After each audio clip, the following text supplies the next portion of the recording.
Welcome my dear student in YT channel JPS Solang. This is Prakash Kumar. Now I am going to analyze the model paper of class 9 2024-25. It is very helpful for you. So watch the video from first to last. So let us start from the first. First question is here. Which affect the crop plants by? लोग जानते हैं कि crop के साथ, फसल के साथ अगर अनवांटेड प्लांट्स उग जाते हैं तो हम लोग उसको वीड्स बोलते हैं, यानी कि खरपतवार बोलते हैं। तो क्या करता है, हमारे प्लांट्स को बढ़ने नहीं देता है सही से, मतलब उसके साथ compete करता है। तो इस हिसाब से हमारा ऑप्शन सी हमारा करेक्ट होगा। चलिए next question. Exotic breed of poultry birds having high egg laying capacity is known as white Leghorn. White Leghorn, चलिए दिखाते हैं व्हाइट लेगोन क्या होता है। ये हमारा व्हाइट लेगोन होता है। करेक्ट आंसर हमारा होगा option number A. Which one of the following species of honey bee is an Italian species. तो यहाँ में से कौन हमारा इटालियन स्पीसीज है? तो हमारा जो करेक्ट ऑप्शन होगा इसका ऑप्शन नंबर ए।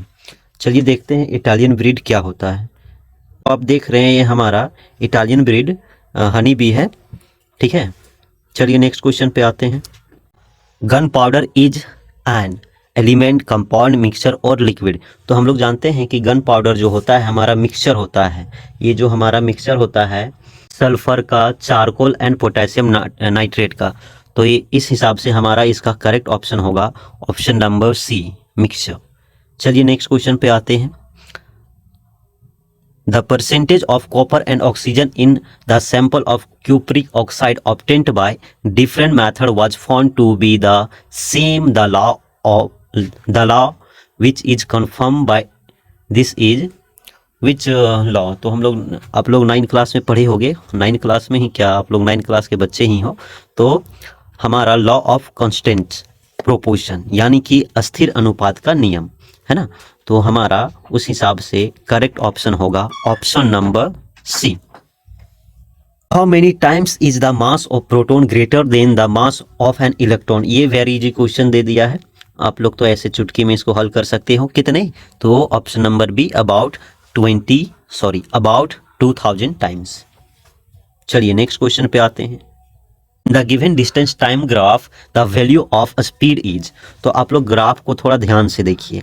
आप लोग यहाँ ग्राफ को अगर ध्यान से देखोगे तो 1 सेकेंड में 8 मीटर पर सेकेंड, 2 सेकेंड में हमारा 16 किलोमीटर पर सेकेंड, 3 में 24, मतलब इधर हमारा 8 का मल्टीपल दिया हुआ है, यानी कि जो हमारा स्पीड है वो 8 मीटर पर सेकेंड, 8 मीटर पर सेकेंड। तो option number C is correct. चलिए नेक्स्ट क्वेश्चन पे आते हैं। In uniform circular motion. तो हम लोग जानते हैं अगर सर्कल में मोशन होता है सर्कुलर पाथ में तो हमारा सेंट्रीपिटल फोर्स लगता है। तो उसमें जो हमारा क्या होता है कि स्पीड कांस्टेंट होता है, लेकिन वेलोसिटी क्या होता है, वेरिएबल होता है। तो इसका ऑप्शन हमारा डी जाएगा correct. Which of the following is incorrect pair, है ना। इसमें से हम लोग को देखना है कौन सा इनकरेक्ट पेयर है, ठीक है। Nucleus brain of the cell, ये करेक्ट बोल रहा है। Chloroplast kitchen of the cell, यानी कि लीफ में क्लोरोप्लास्ट होता है और वो हमारा प्लांट के लिए भोजन भी बनाता है। Mitochondria power house of the cell, ये भी करेक्ट है। लेकिन लाइसोसोम सेक्रेटरी ग्लूनाल्स, तो आप यहाँ जानोगे कि हमारा जो गाल्जी ऑपरेटस होता है उसमें ये होता है। तो ये हमारा इनकरेक्ट है, ये हमारा इनकरेक्ट है। ये हमारा गाल्जी ऑपरेटस इसको बनाता है। Root hair of plants absorb water from the soil, very easy, osmosis process. Which process? Osmosis process. तो ऑप्शन नंबर सी हमारा करेक्ट होगा। चलिए नेक्स्ट क्वेश्चन पे आते हैं। Which of these is not related to endoplasmic reticulum. तो हम लोग जानते हैं कि इंडोप्लाज्मिक रेटिकुलम एक दो टाइप के होते हैं, soft endoplasmic reticulum, rough endoplasmic reticulum. कुछ स्टेटमेंट दिए गए हैं, ठीक है। तो यहाँ जो हमारा ऑप्शन नंबर सी है जो कि इससे रिलेटेड नहीं है। It can be the site of energy generation, energy generation इसमें यहाँ नहीं होता है। तो हमारा option number C is a correct answer. To discover the nucleus of the atom, तो आप लोग ट्रिक जानते होंगे, ईट पर नाच, ठीक है। तो हमारा इसका आंसर जो हो जाएगा रदरफोर्ड हो जाएगा, option number A Rutherford.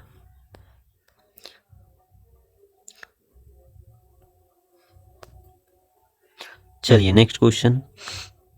Elements having the same atomic number but different atomic masses are called.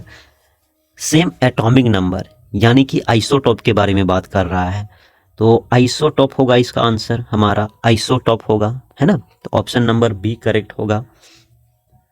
और हम लोग जानते हैं कि कैंसर का उपचार के लिए कोबाल्ट का आइसोटॉप का इस्तेमाल किया जाता है, कोबाल्ट 60 का, और सीजियम 137, सीजियम 137, 137 और आयोडीन 131,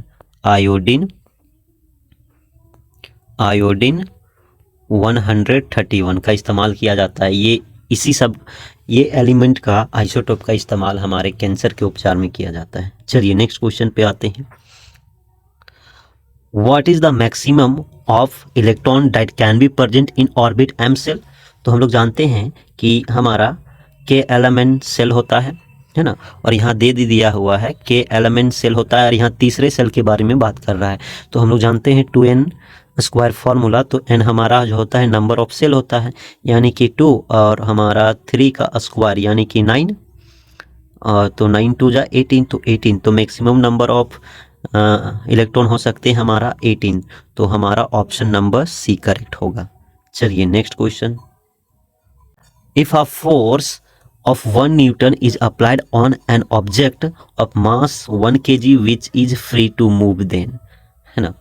थोड़ा इसको हम फॉर्मूला से हल करना चाहते हैं। हम लोग जानते हैं कि F is equal to M A, यानी कि F दिया हुआ है आपका कितना 1 न्यूटन, और मास ऑफ ऑब्जेक्ट दिया हुआ 1, यहाँ एक्सलेरेशन बच जा रहा है, तो इधर 1 मल्टीप्लाई में इधर डिवाइड में आएगा, तो 1/1 एक्सलेरेशन बच जाएगा, यानी कि move with an acceleration 1 metre पर second. That means option number D is correct. Next, property of inertia. Okay, property of inertia, तो हम लोग जानते हैं कि first law of Newton's also known as law of inertia, तो occurs in some object, कुछ object में, occurs in every object, does not occur in any. तो हम लोग जानते हैं कि सभी ऑब्जेक्ट में ये अकर करता है, मतलब, तो ऑप्शन नंबर बी करेक्ट होगा हमारा। चलिए नेक्स्ट क्वेश्चन आते हैं। Much force is required to produce an acceleration 4 metre पर second in a ball of mass 6 kg, then force पूछ रहा है, तो फोर्स वही जस्ट अभी अपर में हम लोग किए formula F is equal to M A, है ना। तो m का वैल्यू कितना दिया हुआ है 6, और a का वैल्यू कितना 4, तो यानी कि 6 4 जा 24 ना, तो 24 न्यूटन, तो option number B is correct. The xylem is made of tracheids, vessels, both of these, none of these, तो ये दोनों से मिलके बने होते हैं। आप लोग कॉम्प्लेक्स टिश्यू पढ़ोगे प्लांट में, तो उसमें जाइलम और फ्लोएम के बारे में पढ़ोगे आप लोग, तो उसी में आप लोग पढ़े होंगे कि ये जो हमारा जाइलम क्या ट्रेकियॉड्स और वेसल्स दोनों से मिलके बने होते हैं, तो बोथ ऑफ दीज हमारा आंसर होगा। चलिए नेक्स्ट क्वेश्चन पे आते हैं। Tendon is the structure which connects. चलिए, तो हम लोग इसमें भी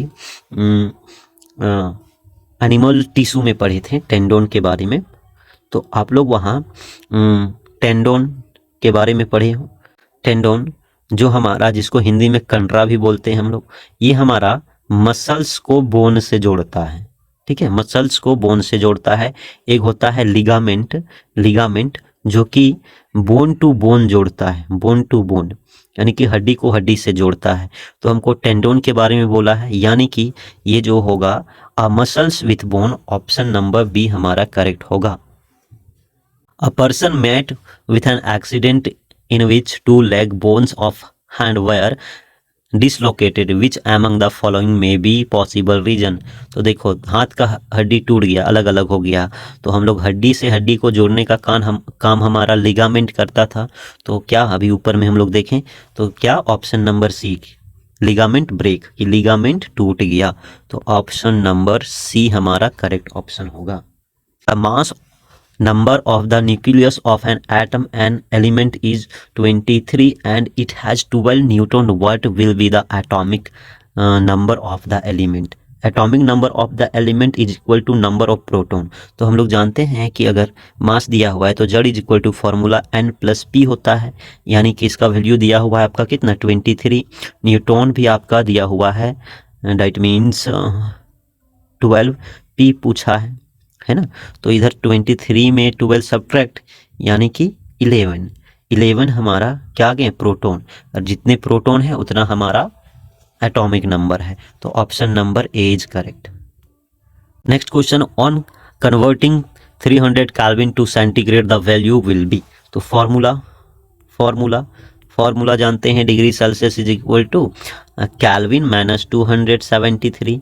इसका वैल्यू दिया हुआ है सर 300 में 273 सब्ट्रैक्ट कर देंगे तो हमारा आंसर जो आएगा यहाँ 27 degree, option number 27 degree Celsius. Next question पे आते हैं हम लोग। What will be the number of moles in 96 gram of carbon. तो ये हमारा इसका आंसर जो हमारा होगा वो option number C is correct answer. इसमें फॉर्मूला से सॉल्व करना है, थोड़ा लंबा सॉल्व होता है, आप लोग कर लीजिएगा, आप लोग को फॉर्मूला पता होगा। The gravitational force between two particles, है ना। तो ग्रेविटेशनल फोर्स हम लोग जानते हैं कि formula F is equal to Gm1 m2 by D का स्क्वायर यानी कि डिस्टेंस। तो यहाँ हमारा क्या होगा कि proportional to the distance between them proportional to the square inversely proportional to the square. क्या होगा इनवर्सली, उल्टा, यानी कि ये बढ़ेगा तो ऑटोमेटिक, यानी कि ये बढ़ेगा तो ये घटेगा, इनवर्सली प्रोपोर्शनल एंड स्क्वायर भी है। तो ऑप्शन नंबर सी हमारा करेक्ट होगा। चलिए next question 25, if a spaceship is at the distance of twice the radius of the earth from the center of the earth, then its gravitational acceleration will be। तो हम लोग जानते हैं sir formula gravitational acceleration that means G is equal to capital G gravitational constant m upon r square, और इसका value होता है 9.8 metre पर सेकेंड, है ना, 8 मीटर पर सेकेंड यानी पर सेकेंड स्क्वायर। यानी कि सर इस बार हमारा जो डिस्टेंस हमारा 2r दे दिया हुआ है, दैट मीन्स क्या कर दिया हुआ है r को हमारा 2r का स्क्वायर कर दिया है, यानी कि 2 का स्क्वायर 4, यानी कि 4 से इसको क्या करना पड़ेगा डिवाइड कर देना पड़ेगा, और इसको डिवाइड करेंगे तो हम लोग 4 से अगर इसको डिवाइड करते हैं आंसर हमारा आ जाएगा ऑप्शन नंबर ए 2.45 मीटर पर सेकेंड। चलिए sir next question, the relative density of a substance is equal to. तो हम लोग आपेक्षिक घनत्व के बारे में पढ़े होंगे 9 क्लास में, आप लोग भी पढ़े हैं। तो इसका जो करेक्ट आंसर होगा हमारा option number A density of the substance divided by density of the standard substance, यानी कि ऑप्शन नंबर ए इज हमारा ए इज करेक्ट आंसर। चलिए सर नेक्स्ट क्वेश्चन पे आते हैं हम लोग। System of nomenclature evolved by Linnaeus as, और क्या होगा यहाँ sir binomial, option number C. चलिए नेक्स्ट क्वेश्चन पे आते हैं। The basic unit of classification, तो हम लोग प्लांट किंगडम या फिर एनिमल किंगडम में क्लासिफिकेशन करते हैं तो किसके बेसिस पर हम लोग करते हैं, जनरली स्पीसीज के बेसिस पे करते हैं।